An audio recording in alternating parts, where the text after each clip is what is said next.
Ladies and gentlemen, you are about to witness some scenes from the next attraction to play this theater. This picture, truly one of the most unusual ever filmed, contains scenes which under no circumstances should be viewed by anyone with a heart condition or anyone who is easily upset. We urgently recommend that if you are such a person or the parent of a young or impressionable child now in attendance, that you and the child leave the auditorium for the next 90 seconds.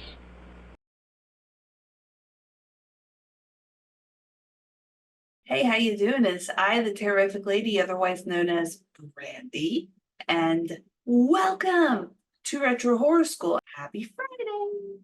I hope that you all are doing well. As you can see back there, my dog has taken over my bed. That's why you see a messy bed back there that has not been made because he has completely messed it up. But I decided, oh well, I'm just gonna let him take over my bed for the time being. But on to today's video. Today's video is a continuation of Horror Subgenres 101. Last week, I talked about the slasher movie, and this week, I am continuing on into gory horror films. So if you are like me and you love your horror very gory and over the top at times, then gore horror is for you. So let's learn a little bit more about it. We are going to talk a bit about the characteristics of gore horror, and we're going to talk about the subgenres of gore horror. Yes, a horror subgenre has its own different subgenres. And we'll talk about some examples of gore horror within those subgenres. So here we go. The gore subgenre of horror has been around for a while. If you want to look back at even before the 70s,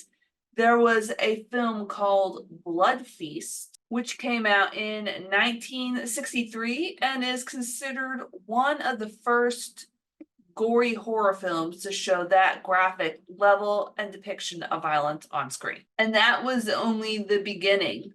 The 70s, all throughout the 80s, saw a wave of films that continued to push the boundaries of what was shown on screen. So you have movies like Wes Craven's Last House on the left and Sam Raimi's The Evil Dead, which came out in 1972 and 1981 respectively. So you have those kinds of movies that became notorious for their graphic over-the-top content. The 90s, when it came to gory horror films, was known for a lot of gore that paired itself with dark humor, like in Peter Jackson's Brain Dead or Dead Alive. You may know it by either one of those two names. And then you also have films that show just very shocking displays of both body horror and violence, like with Takashi Miike's 1999 movie Audition. Then it kind of died down, for just a teensy bit, and then in the 2000s, the early 2000s, you saw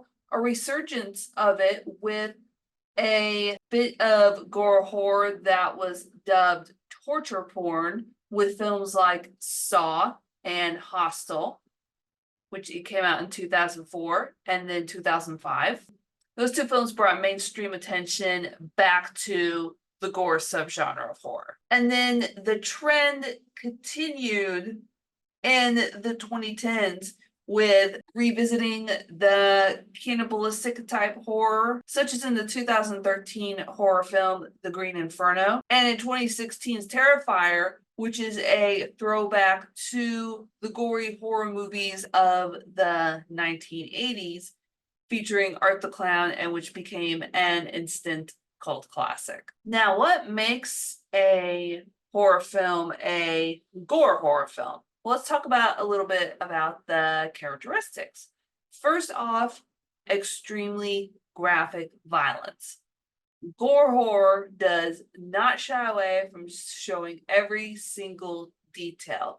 every throat slash, every eyeball popping out, every head decapitated, every stabby stab of knife through guts. There is no holding back. The gore horror, it shows it all. Next, there's often an extreme use of practical special effects to achieve the level of blood and gore in a gore horror movie.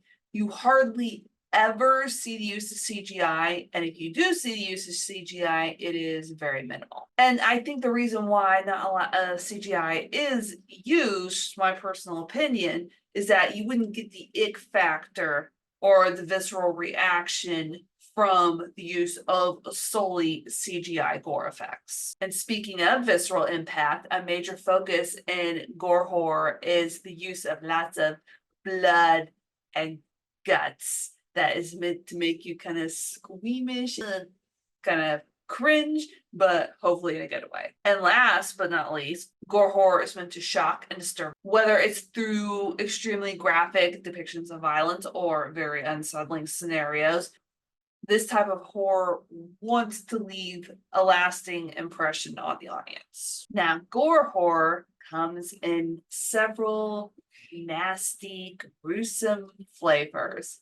Let's go over the different subgenres of the gore horror subgenre. First, we have torture horror, which deals with a lot of the pain and suffering of people and keeping them in extreme agony. Think of movies like Saw and Hostel, as I mentioned earlier. Those are two perfect examples of the torture horror or the torture porn. Next up, we have body horror, which is specifically focuses on extreme mutilation and or mutation of the human body into very grotesque, unnatural forms. David Cronenberg's Videodrome is a perfect example of body horror. It shows us very weird, just kind of mutations of the human body. The most notable I remember is just the hole in the stomach where he pulls out the gun. Ugh. Yeesh. Kind of makes me cringe just thinking about it. Splatter films are all about the gore and they celebrate in over-the-top excessive violence. Think Sam Raimi's Evil Dead, as I mentioned earlier. It is almost a celebration of this fact. Then you have cannibal horror, which is pretty much about how it sounds. It's about people being cannibals. It's usually set in very far off locations that are isolated and removed from general society. Think films like Cannibal Holocaust. That's probably the prime example of cannibal horror. And finally, we have extreme horror. These movies often push the boundaries of what is considered acceptable and often feature very extreme content. Extreme, highly controversial, and explicit content. As I mentioned before, Terrifier is a perfect example of extreme horror. You could call it a slasher. Yes, I could definitely see that argument. You could definitely call Terrifier a slasher.